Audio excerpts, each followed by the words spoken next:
Welcome to This Is My Story, where everyday women share their stories of struggles and setbacks that have shaped their lives. I'm your host, Melissa Touch. In today's episode, I speak with my high school best friend, Amanda Barham, whose journey growing up in the shadows of her father's schizophrenia has shaped her into the resilient person she is today. From battling severe anxiety to questioning her own salvation for 24 years, Amanda found solace and strength in the transformative power of therapy. In this episode, we delve into the depths of Amanda's experiences, exploring her own stigma and struggles with her mental health, how therapy became a vessel for God's healing grace in her life, and how she came to a place of peace and understanding about her salvation. Before we dive into today's episode, don't forget to follow us on our social media and subscribe to us wherever you listen to your podcasts. You can find all our social media links as well as more information about us at thisismystorypodcast.com. My name is Amanda, and this is my story. Tell me about your dad. So my dad was Mr. Mom. When I was born, my parents wanted somebody to stay at home to take care of us. And so just financially, it made more sense for my dad to stay home. And so all throughout my childhood, high school years, my dad was Mr. Mom. And just sweet memories, I guess, that I have of him during that time. He learned to French braid my hair for dance. Went to the beauty shop, had him teach him how to do it so he could do that.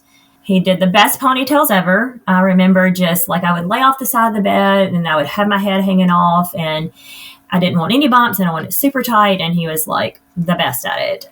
Probably one of my favorite memories is I was probably about 5. And I was going to have a birthday and I wanted a bear-shaped cake. I don't know if there was no bear-shaped cake pans. I don't know. Anyway, we didn't go buy a bear-shaped cake pan.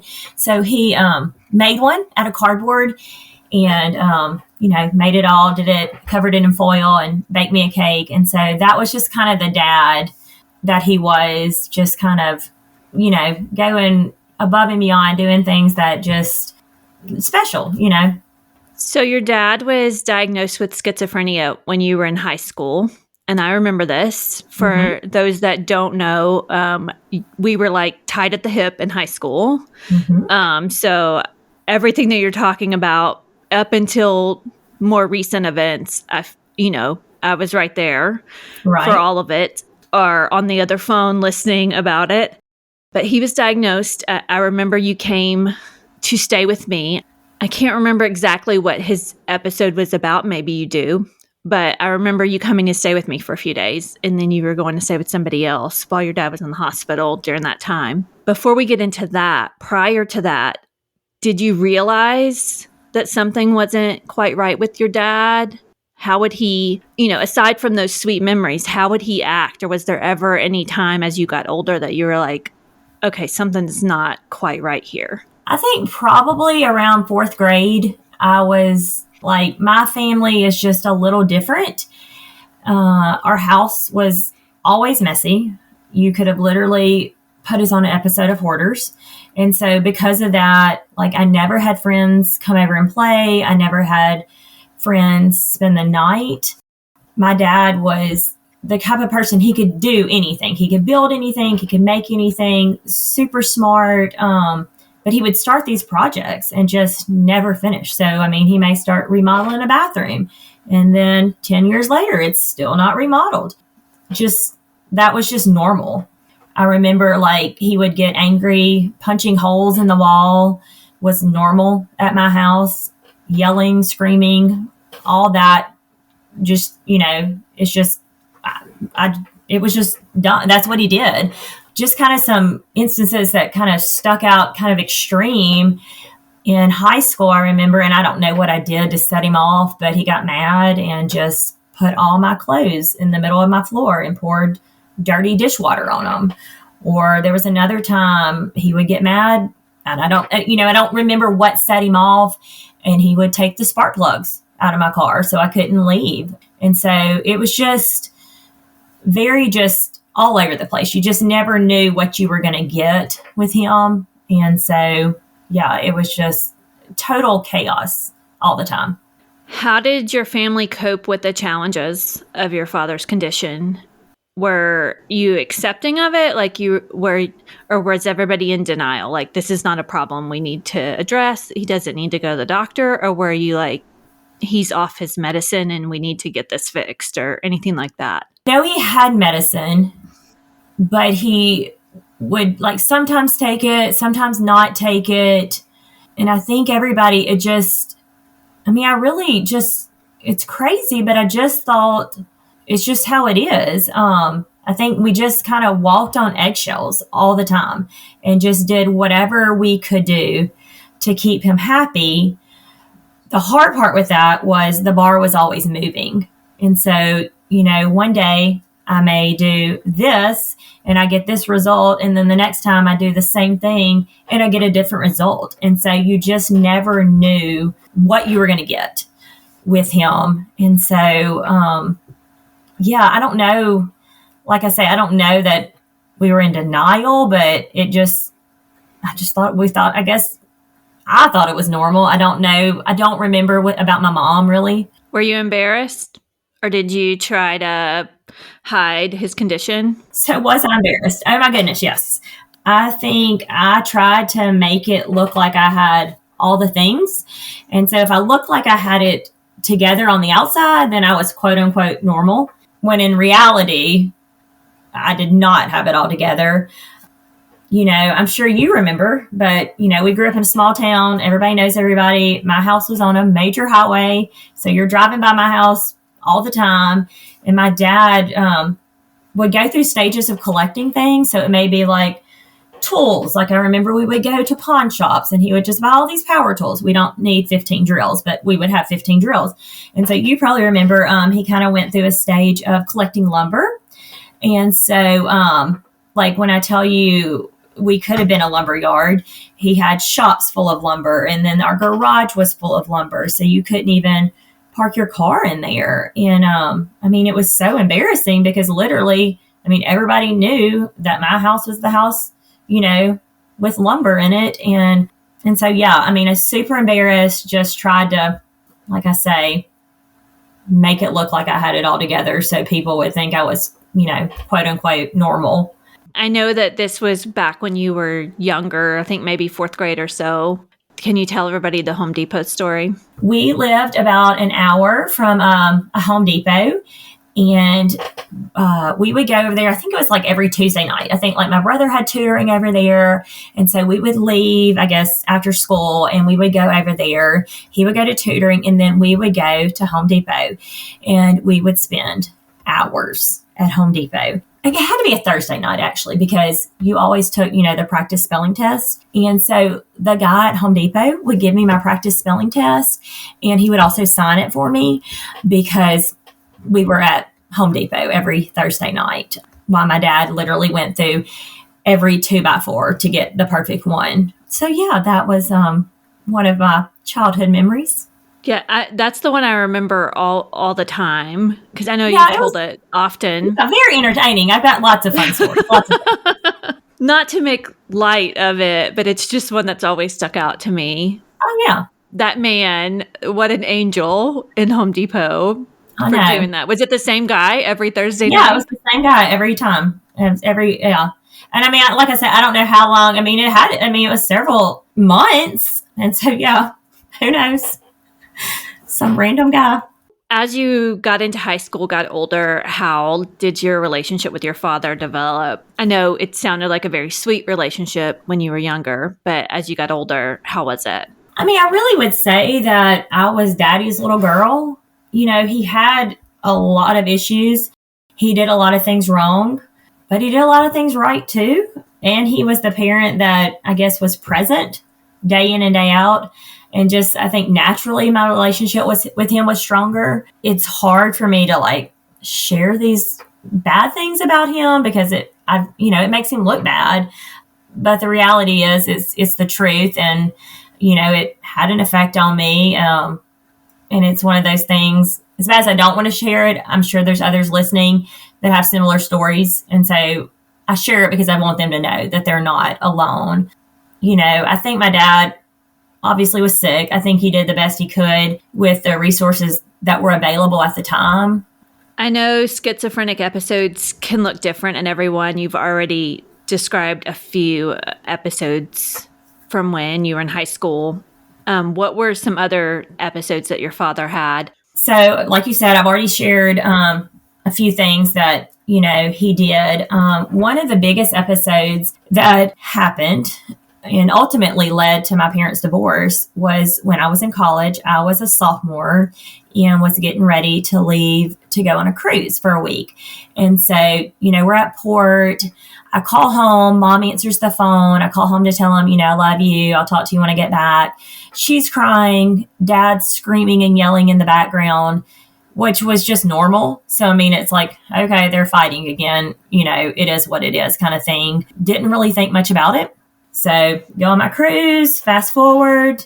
I'm on my way home. I call Mom just to say, hey, I'm back. I'm safe, all that kind of thing. And I find out that my dad is in Brentwood, which is a psychiatric hospital. And this was actually his second visit. He had gone, and I don't even remember, you said me come in to stay with you. I don't even remember coming to stay with you for those days. But he had gone when I was in high school for several weeks because of an episode.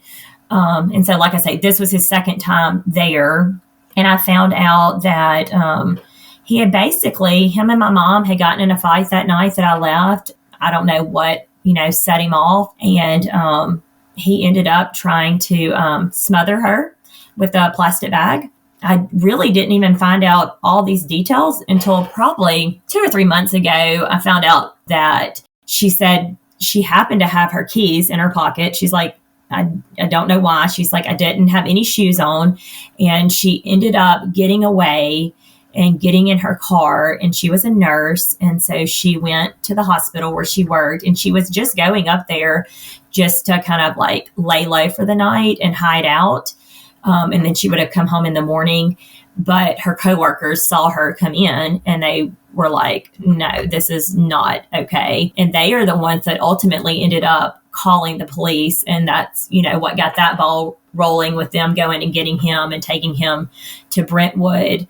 She had some broken ribs from that incident, and so because of that, I think that's when she was like, hey, I can't do this anymore. I can't stay in this relationship. And so that's kind of what started the process of their divorce. And it was, a long, drawn out, messy divorce that happened. I was a sophomore in college, and I don't even think their divorce was settled till after Ella Grace was born. So that's my oldest child, and she was born in 2006. So their divorce, it was 8 or so years, because it was even after she was born before all that was settled. Wow, I didn't realize that. It was a whole mess.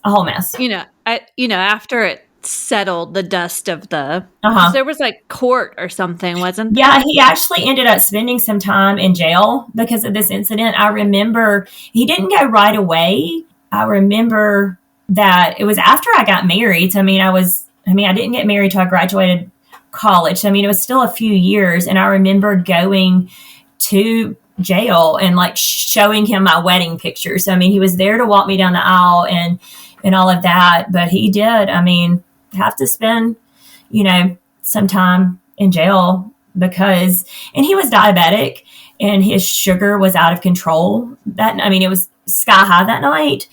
But, ultimately, you're still responsible for your actions, and it wasn't just, his sugar. It was, he didn't take care of himself. He didn't take his meds like he should. And so, caused him to make some really bad choices.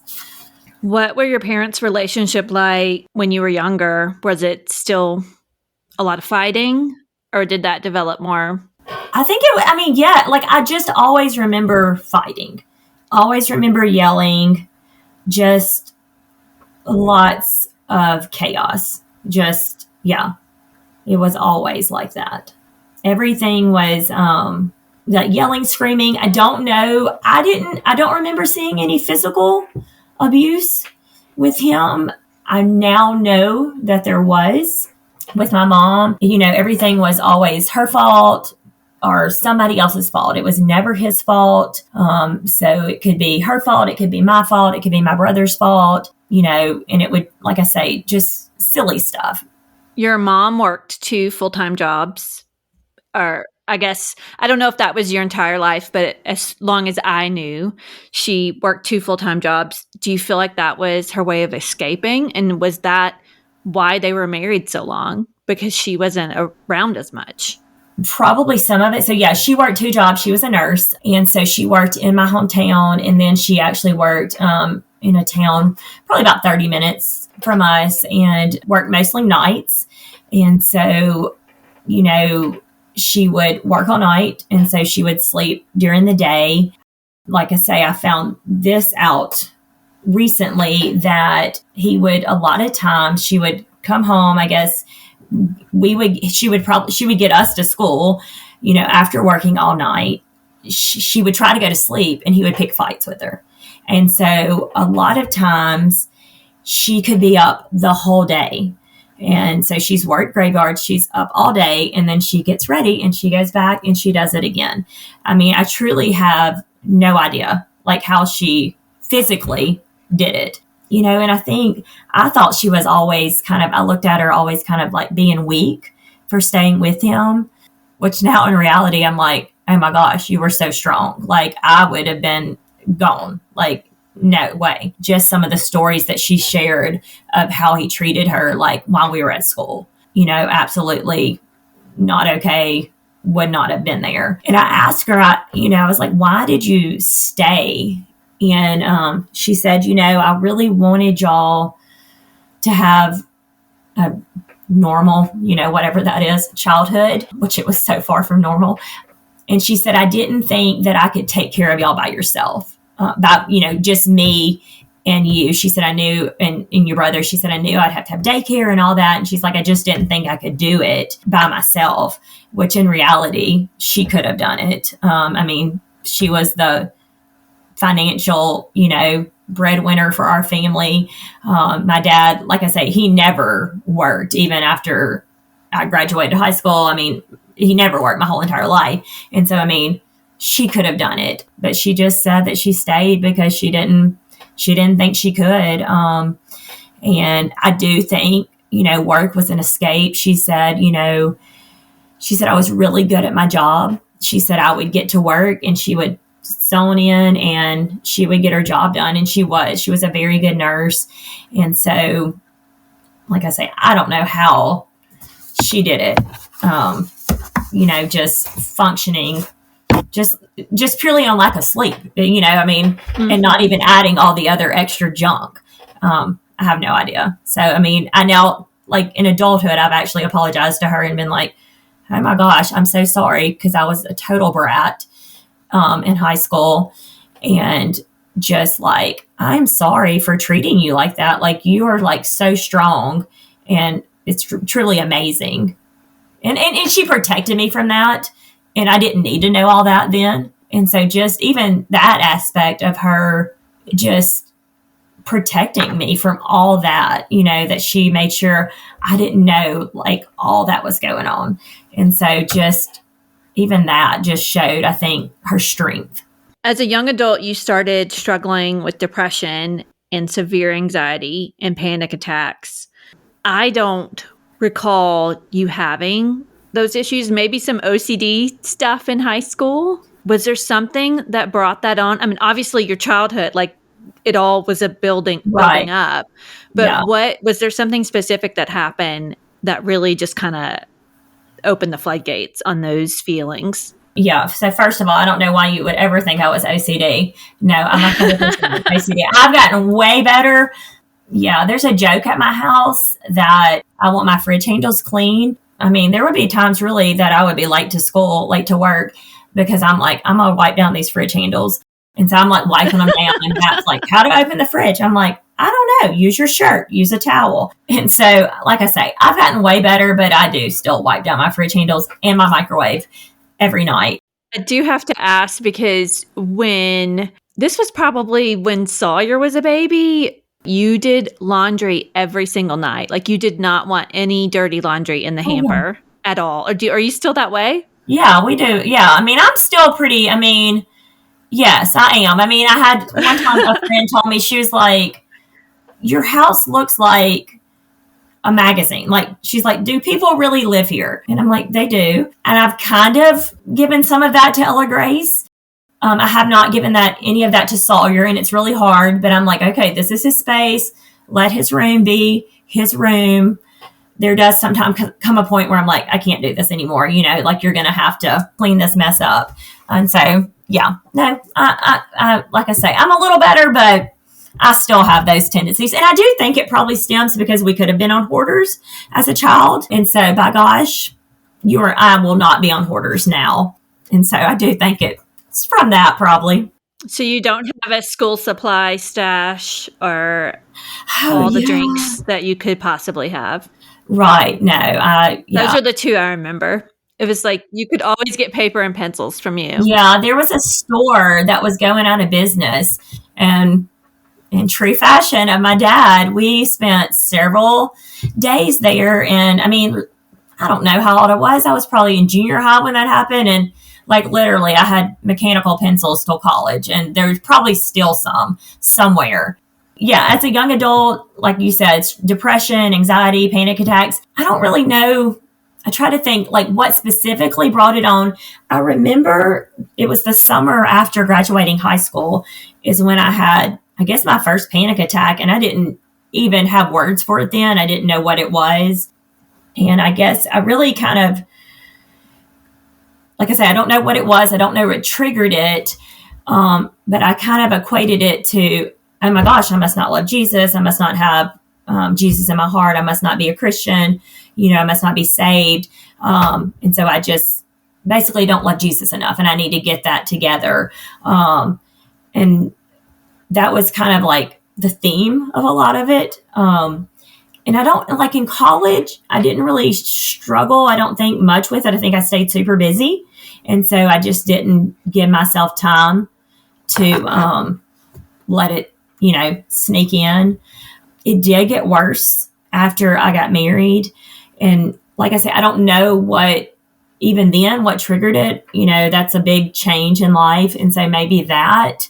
And it was at that point that I started taking medicine for anxiety. And so, I mean, I've been married for 19 years.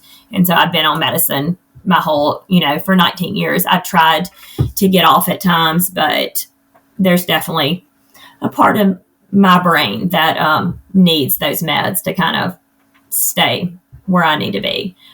So your anxiety, was it just in relation to your salvation, or did it come out in like your daily life and in your marriage and in your other relationships, or was it more confined to just your salvation, that anxiety over, am I saved? Like, it was weird. So, I mean, every time I would get anxious, I would always associate it with my salvation. And like, I guess being on the other side of it, like, I know that really wasn't the issue, but then I always thought that was the issue. And so whenever, I guess growing up, my childhood was chaotic. I had no control of my world. And I think, that's where the OCD tendencies and all that stuff come in now. I can control it. I think maybe there were times that these, anxiety and all that would kind of come on when things were out of control. And so I would just automatically go back to, oh my gosh, I just must not be a Christian. I must not, have Jesus. Kind of just daily life during those times. I remember, it would kind of come in waves or seasons. And it was like when things were good, they were really good. And then when things were bad, they were really bad. It was just kind of like way up or way down. If I was kind of down, I remember there were days where like I could barely get out of bed to go to work. It just literally took all I had. Days that Matt had to drive me to work just because, like, physically it was like I didn't trust myself to even drive a car because I didn't know, am I going to have a panic attack or what? A lot of times, like, I just didn't want to be by myself. And it wasn't that I was scared I was going to hurt myself, but I just didn't want to be alone with my thoughts because they were just so overwhelming and I didn't know what to do with them. And I just wanted somebody there to listen and like, okay, this is what I'm feeling. What's this mean? Blah, blah, blah. Very scared of just dying because it was like, if I die now and I don't have Jesus, then I'm going to go to hell. And so it was just this constant cycle of, just super, super scared of death and like, let me pray again and ask Jesus into my heart, and, you don't have to do that. I've asked Jesus into my heart a lot of times. And in reality, I only needed to do it one time. I would say also, and I didn't know then, panic attacks, but I tell people, oh, I've had lots of heart attacks. And they're like, oh my gosh, really? And I'm like, no, I really didn't have a heart attack, but it was panic attacks. And I would like have Matt drive me to the hospital because I'm like, I'm dying. And sweet Matt, I mean, he did not know what he was getting into when he married me, but he has been fabulous. And I would have him drive me to the ER, but I didn't want to go in because I didn't want him to think I was crazy because my mom was an ER nurse. And so I heard ER stories. And so I'm like, well, I'm not going in. And I would, so it was just like I say, a whole thing. I was really angry. I yelled a lot. Like I say, very controlling. I wasn't fun to be around, a lot like my dad. And I didn't want to be like that, but it's like, it's all I knew, and I didn't even realize that I was being like him, but I was. One of the major things you battled with for 24 years was doubting your salvation. Can you tell me more about that? So I grew up in church, was there every time the doors were open kind of thing, Sunday morning, Sunday night, Wednesday night, always there. And I started asking about like Jesus, like what it meant to have a relationship with him when I was in third grade. And I remember my dad sitting my brother and I down and saying, this is what you do, kind of that ABCs of salvation. You admit, you believe, you confess. And so I prayed the prayer, went to church the next Sunday, walked down the aisle. I knew what to say because I was there all the time, was baptized, and just kind of went on with life. And probably around the age of like 15, 16, I started kind of like hearing like, I don't know that was really real. And it was kind of like, I knew Jesus in my head, but I didn't know him in my heart. And it was a Sunday night. I remember I was on the back row at church. I probably wrote notes to my friends the whole sermon and did not hear any of the sermon, but the invitation came. And I remember, it's like Jesus is like knocking on my heart. And it was one of those things like, I didn't want to move, but I could not move. And so I remember walking down the aisle and talking to my pastor and saying, hey, I know I was down here a long time ago and I thought I asked Jesus into my heart, but I didn't. And I want to do that tonight. And I remember, I prayed and I asked Jesus into my heart. And so, in the church I grew up in, you would sit on the pew at the front and you would fill out your information card and all that. And I immediately remember sitting down and hearing, but did you really ask Jesus into your heart? And like, I didn't know it then, but that was Satan putting that thought in my mind. And he started that night, like planting those seeds of doubt in my mind. And I think he knew that was going to be a weakness of mine. He knew that like I looked at Jesus a lot like I looked at my earthly father. I looked at my earthly father like as long as I was doing the right thing, everything was good. But if I messed up, then it was a different story. I looked at Jesus like that for 24 years. And I mean, Satan knew like if he could just start planting those seeds of doubt, it would take me down. And I was ineffective for the kingdom of God, and it was like I knew intellectually that Jesus didn't work like my dad on earth, but just, I would just get caught up in it. And that, my brain and my physical body would just take over and I would just start to question, God. And it was just, those were those cycles of just like severe anxiety and depression and stuff. And I'm thankful that God didn't give up on me. Even when I gave up on him, he never left me. He was always there. One of the verses during that time I just clung to is Romans 8:35-39. And it says, who shall separate us from the love of Christ? Shall trouble or hardship or persecution or famine or nakedness or danger or sword. As it is written, for your sake we face death all day long. We are considered as sheep to be slaughtered. No, in all these things we are more than conquerors through him who loved us. For I am convinced that neither death nor life, neither angels nor demons, neither the present nor the future, nor any powers, neither height nor depth, nor anything in all creation will be able to separate us from the love of God that is in Christ Jesus our Lord. And I love those verses because, it literally told me, like, nothing can separate me from Jesus. Not life, not death. And so, my salvation was secure in him when I chose to follow him at 16. And there was nothing that, like, I could do to change that or lose it. Ephesians 2:8 tells us, for grace, we've been saved through faith, not from ourselves. It's the gift of God. And so, not even in my doubt, I couldn't lose it. Matt always, I'd be like, I don't feel saved. And he was like, feelings are real, but they're not always accurate.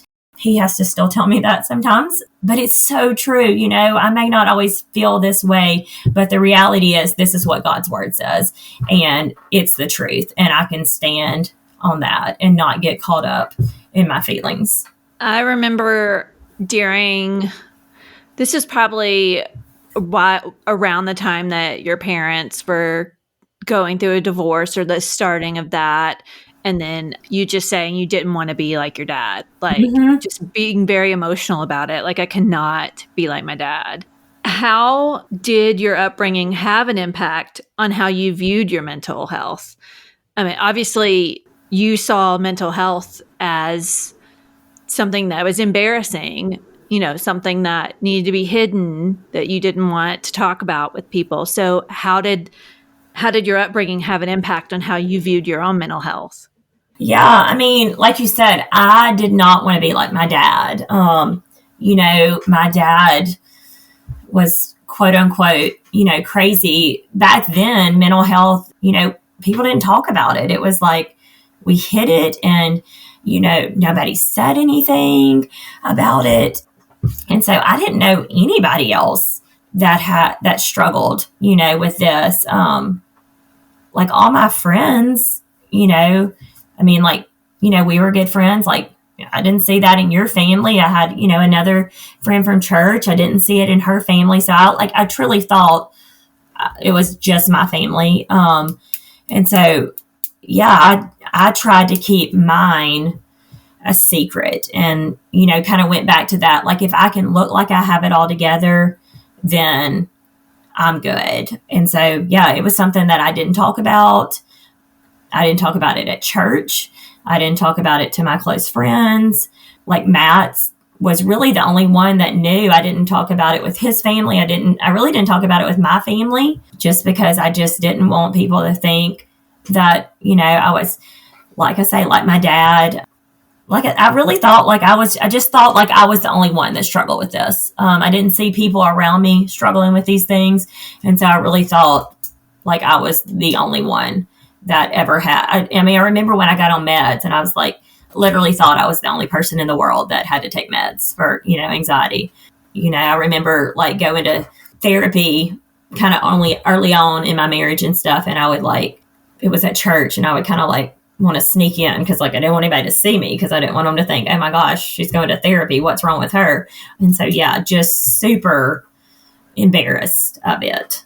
Were there any particular events or moments that were a turning point for you in your anxiety, in your doubting your salvation? So, yeah, I would say, like I say, I was really hard to live with. And I didn't realize that I had a control issue. And like I say, I now know that was kind of like a coping mechanism. And it's, served me well at some point in my life, but it wasn't serving me well at this point. So kind of like a huge turning point. It was Thanksgiving, I guess, of 2020. And we were getting ready to go on a trip with Matt's family. His whole family were going on a trip for the week. And so I'm the type of person that wants my house completely clean when I leave because I want to come back to a clean house. And so, I'm going to spend all day the day before getting it together. And of course, I don't want you coming behind me and touching my fridge handles or getting dirt on my floor that I've spent all day cleaning. If somebody breaks in, they need a clean house. And so, my concept is that if something happens to us and we all die, the people who come to my house need to enter a clean house and not have negative thoughts about me and my housekeeping and upon my death. Exactly. And so, I was just not fun the day before. And so I remember it was on a Sunday that we left, and we're in the car and we're going, and I was just in the worst mood and just, awful. And I just remember I was getting on my own nerves, and I'm like, okay, if you're getting on your own nerves, this is a problem. And I remember getting there to where we were going, and we were going out to eat, and I was just like, Matt, I don't know what's wrong with me. I just don't know. And so we dropped the kids off with his family and just, sitting in the car talking. And I was miserable. I know everybody around me was miserable. And just, he was like, something has got to change. You can't, life like this is not working. And kind of to backtrack a little bit, in June of 2020, so that was in November. So in June of 2020, I was listening to a podcast a lot like this one where women share their stories. And there was a girl on there, and she shared her story of anxiety and how she had found this doctor that really worked with her on getting her meds where they needed to be. And she made the statement, she said he didn't want anything but the best for her. He wasn't going to settle for anything but the best. And I was like, I wished I could find a doctor like that. And it's not that I had bad doctors, but I'd just gone to my primary care physician, and that's just not their specialty. And it's one of those things, it's just so hard to find doctors that specialize, in these psych drugs and stuff like that. And so it was just, I didn't want to go through the process of trying to find somebody in my area. And I'm like, Matt, can I just go to her doctor? Which in reality, her doctor lived 8 hours from me. And I don't like to drive, especially on the interstate. So, I'm not going to drive to go see him. And then I also at that time didn't fly because obviously I wasn't in control of the plane. And so I didn't fly for 15 years because I was scared to death to fly. And so, it was one of those things how am I even going to get to this doctor? But anyway, that night, Matt was like, you're going to have to go see this doctor. And so I made an appointment with him. And that was in November. And I'm not going to go into all the details, but it was just cool how I ended up it was such a God thing, how I ended up finding his name and all that. And so ended up going to see him in January of 2021, flew out there all by myself. And there was a direct flight from a town about 30 minutes from me. So I was able to fly out that morning and fly back that night. And so spent about 3.5 hours with him in person that day, just hearing my story and kind of, okay, let's start here with these meds. And then really about the next year and a half, just working with him, checking in, telehealth, and just adjusting and just really getting all that under control. 3.5 hours? Yeah. That's unheard of. Normally you get 10 minutes if exactly. That with a doctor? Right. And that was the beauty, he didn't take insurance. And so that was one of those things I was like, Matt, we're going to have to pay for it out of pocket, blah, blah. And he's like, it's fine, go. But that was the beauty of it, that he'd had that time, to spend with me and truly dig in and just listen. And it just showed me, he truly cared and he wanted the best for me. And just even that whole year and a half through telehealth, it was the questions that he would ask and stuff, just to, all different parts of my life, how meds were affecting and how we needed to adjust or whatever. He did say after that visit that I should try therapy. He had asked me if I'd ever done that. And I was like, I've tried it a few times. I was like, really, I'm good. I was like, my childhood was hard, but I assured him that I was fine and it really hadn't affected me. And he just smiled and he was like, okay, have a safe trip home. And so, little did I know I needed some therapy. Yeah, you've said that therapy saved your life. So how did you get into it? And how did it save your life? Yes. So, like I say, he suggested that I try therapy, and I told him I was fabulous. I was good. I needed some meds. I didn't need therapy, and that was January of 2021, and things were good until they weren't. And so that February, at the end of February of 2021, I ended up with a UTI, and for some reason, that triggered something in me, and life was not okay. Like, I couldn't pretend that it was okay anymore. I was miserable, and I was at the point, like, if this was how life was going to be, I didn't want any part of it. And I wasn't suicidal, but I was just like, Jesus, like, just take me now, because I don't want to live. Like, I can't live like this anymore. I truly think I was on the verge of a mental breakdown. And so I reached out. And like I say, I'd tried therapy before, and it was fine, but I didn't really get anywhere with it. And so at that time I taught kindergarten. I had a child in my class. Her mom didn't practice, but she was a therapist. And I was like, hey, do you know anybody can go? And she's like, yeah, there's this new place in town. A lot of the people there are really young, but you could try there, because it's hard to find therapists, as we know, especially now after COVID. And so I was like, okay. So I called, and I remember going in on the first day, and my girl, Mary Kate, she looks like she's about 12. And so, at that time, I'm like, 40-ish. And I'm like, hey, like, I'm here. I don't really think you can help me.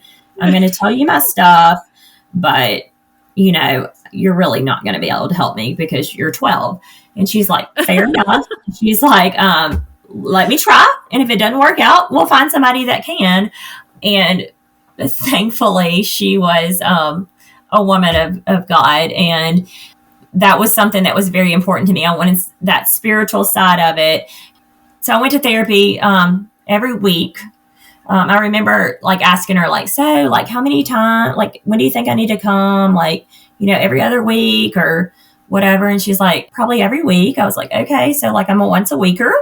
She was like, yeah. I was like, so like, how long do you think this is going to take? And she was like, probably like a year or so. And I'm like, okay. And so it did. And kind of the guy that she was in over the practice that she was with, he always says, he's like, especially people that have had a lot of trauma, it's going to take about a year and a half, 2 years. He's like, and that does seem like a really long time. It seems like a really long commitment. It's a commitment financially. It's a commitment time-wise. But really, what's 2 years in the grand scheme of life? If you can spend that time and dig in and really work on healing yourself, 2 years is nothing. And so I went to therapy every week from February of 2021 to June of 2023, when I quote unquote graduated. And like I say, it wasn't my fault that all these things happened to me. But at that point, I had a choice to make, and I could allow all this stuff that I hadn't dealt with to continue just to control my life. But in reality, it was only hurting me. Like, it wasn't hurting anybody else. It was hurting me, and it was hurting the people closest to me, but it wasn't hurting the people that did these things to me, and I've heard, like, you got to own your trauma, and so I'm a grown up, and it's time for me to own my trauma and do the work on healing that. And I'll just be perfectly honest. Therapy was not always fun. I remember one time I texted my therapist and I was like, hey, I'm not feeling well. So I'm just going to cancel. And she was like, that's fine, but I'm still going to have to charge you. And I was like, okay, I'll be there. And it was so crazy, because it was like, I knew that I was going to have to deal with a certain thing at that session. And it's like, my body was like, we're not doing that. And it was always great after I went. But yeah, it was super hard. I always say, people are like, 2020 was the hardest year. And I'm like, I was living my best life. I enjoyed quarantine personally. 2021 was the best, worst year of my life. And that's when I really did that hard work in therapy. One of the things I think is really important for people with trauma. You need a therapist that is trained, I feel like, in trauma therapy. And my therapist, she uses EMDR. I don't know if you're familiar with it. I was not. But basically, and it's one of those things, when she told me about it, I was like, this sounds really hokey. Like, I don't know about this. Is that the rapid eye stuff? Yes. So basically, you take a memory or like, a traumatic event or whatever, and you're trying to our right side of our brain is, that irrational kind of side, and you're trying to move it to that logical side. And so some therapists use clickers in your hands. My therapist used her fingers. And so ultimately we took this memory of in third grade when I was trying to learn my multiplication tables, and my dad was so mad because I could not learn them. And I mean, it was one of those things, like, I'd only been practicing like a week or so. I mean, I wouldn't know them all. And so we kind of dug deep down, and she's like, ultimately, how did that make you feel? And I was like, it made me feel unworthy. And so she was like, okay, take that word, unworthy. And she was like, watch my fingers. And so she would hold her fingers in front of my face, and she would move them left to right. And literally I would just track with my eyes left to right. And then she would stop, and she was like, okay, what you got? And you can say whatever comes to your mind. And I'm, over here, this people pleaser. And I'm like, okay, I got to say the right answer. Like, I don't want to, and she's like, whatever comes to your mind is what you say. And I'm like, okay, but I don't want to get the wrong answer. I'm like worried about her because I'm still dealing with all the crap that I want to, make everybody happy. I remember one time I just saw snowmen, and I'm like, snowman. I was like, but that's really weird. And I don't know why I saw that. And I think it was, we had done an art project at school that day, and we had made an ornament with their fingers, and they were snowmen. But ultimately I was like, okay, well, Jesus washes as white as snow. And it really did anyway, end up working into it. And it's just crazy how it worked. And that was August of 2021. And I will say, it was not till after doing that EMDR with her that I truly felt worthy, and felt worthy, like just in friendships, in my relationship with Matt, in my relationship with Jesus. And I mean, I always thought there was something I could do that would make Matt leave me. I always thought people just were nice to me because they had to be, and after working through that, I was like, oh my gosh, like I am worthy. And I mean, it just changed. Like I say, from that point on, like I have not doubted my salvation. And I truly thought I would doubt my salvation all my life. I just thought that's just my cross to carry.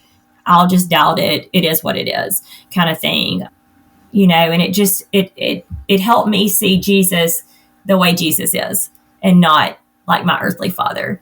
And he does call me worthy. He does call me loved. And so all that to say, I think everybody needs to go to therapy. I love it. And like I say, I would go every week still if I could afford it. But anyway, I graduated, quote unquote. They kicked you out? I mean, she said I didn't have to come unless I wanted to. And we can get to it later. I did actually end up going back, but yeah. How do you manage your anxiety and doubts now? You said you don't have those doubts now. So it sounds like that therapy helped. Yeah, so I do not doubt my salvation at all now. Now, does that mean that like you're not worthy never comes back into my mind? No, like it will creep in, I'll be like, something will happen, and I'll be like, you're not worthy. And then I'm like, that's not true. Like, I'm going to go back to what I know to be true, and that's not true. And so I'm able to take those thoughts captive. I'm able to get to that logical side of my brain and tell myself that that's not true. And I actually believe what I'm saying. I think when I start to get anxious about things, I immediately go to somebody and I tell Matt, whereas in the past, I would try to deal with it on my own for a while, or I would try to hide it from others. And so, like I say, immediately I tell Matt. I have a super close friend that I will tell her whatever, I'm like, this sounds crazy. This is what I'm dealing with. And so she can speak truth in my life. She can point me back to Jesus. I know that they're not going to judge me for whatever I say, and they're going to just walk with me through that. So I think that's huge, is you can't hold it in, because you're still going to have those thoughts. You're still going to have those struggles. It's not like they're going to go away, but you've got to share it. I think that Satan wants us to keep things to ourselves. He wants us to keep things in the dark. And he didn't want me sharing all this with you. He didn't want me to share how God's redeemed my life. He wants me to just live in that shame of my past. He wants me to live in that doubt of my salvation, because it's not comfortable necessarily to come on and share all this with the world. And I've actually shared this before with a group of ladies, and it was scary, but like truly walking off that stage, it was just like, okay, like I'm free. I just felt so free, because it was like everything was out. I'm like, okay, what you got now, Satan? Like, there's nothing. I've just told it all. And so I think when we do that, he loses his power. One of my verses that I love about this, it's Revelation 12:11, and it says, they overcame him, meaning Satan, by the blood of the Lamb and by the word of their testimony. They did not love their lives so much as to shrink from death. And I just love it, because, it says, Satan was overcome by the blood of Jesus, but also by the word of our testimony. And I think you've referenced this before, maybe in an opening or something. And it's like, one day you'll tell your story and it'll become part of someone else's survival guide. And like I say, I think sometimes we're so embarrassed of our stories, but people need to hear them so they know that they're not alone. Last time, or the time that I shared this with a group of ladies, a lady immediately came up to me after, and she's like, oh my gosh, that was my life. Like, that was my childhood. And I was just able to sit with her and minister to her and say, hey, this is what I've done, to help heal these things. I never would have been able to do that, if I wouldn't have been honest and shared. Sometimes you have to go back to therapy. I recently had a job change. So I taught kindergarten for 16 years and ended up moving from one school to another school. And I do feel like God called me to that other school, but that other school was a lot different from the one I was at previously. And it was a mess. I was there for 9 weeks, and I'm not really a quitter. So it was very hard to walk away after 9 weeks, especially when I thought God called me there. But it had gotten to the point where I had started having panic attacks. I couldn't sleep at night. I remember I would wake up and just, full body sweats, wake Matt up and just, I was a mess. I remember just having thoughts of just very dark thoughts of what can I do to not have to go to work? And, it was hard to have those thoughts. I remember walking in to Matt's closet one day, and this is so hard to share, because even now I'm I don't want people to think I'm crazy. And I saw his hunting gun there, and I was like, well, if I shoot myself, I don't have to go to work tomorrow, and I didn't want to kill myself, but I wanted just to get out of that situation so bad. But I knew that if I would have stayed in that and not told somebody, it could have gotten to that. And so that's where I think, you've got to reach out and be like, hey, this is really dark and this is really whatever, but I need some help. And so I think that's just kind of how you have to deal with it. And like I say, from that, I went back to therapy and kind of working through some of that. And thankfully, God has brought me out of that situation, and I'm no longer in that job.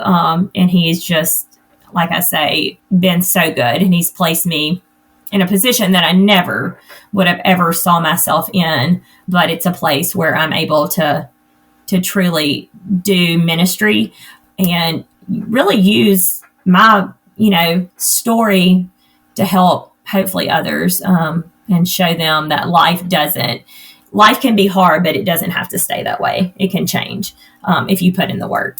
So what other advice would you offer to those who maybe struggling with similar feelings of doubting their salvation, or might have anxiety, or they're in a family situation similar to yours, as yours was as a child? Yeah, I guess like I say, my biggest for so long was doubting my salvation, and I guess speaking to that, I would say, God is not the author of confusion.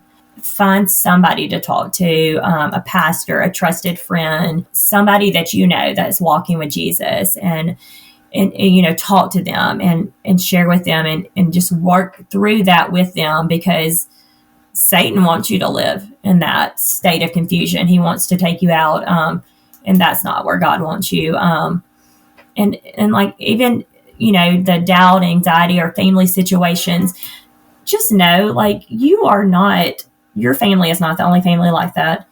Everybody's family has got issues. Yours may not, yours may be more severe. They may not be as somebody else's, but we've all got issues. And just I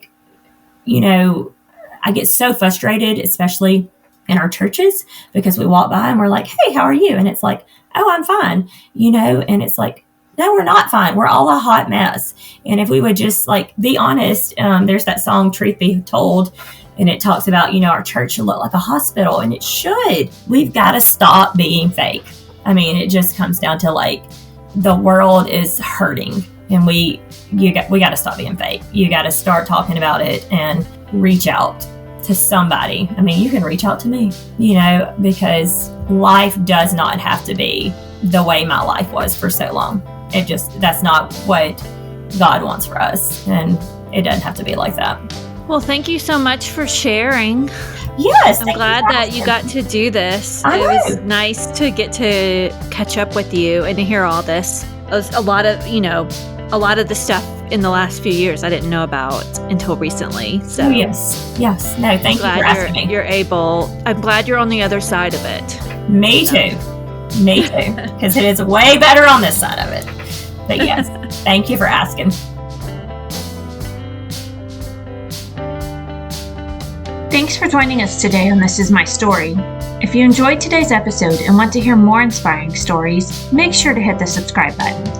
And don't forget to leave us a review on your favorite podcast platform. This has been Amanda's story. What's yours?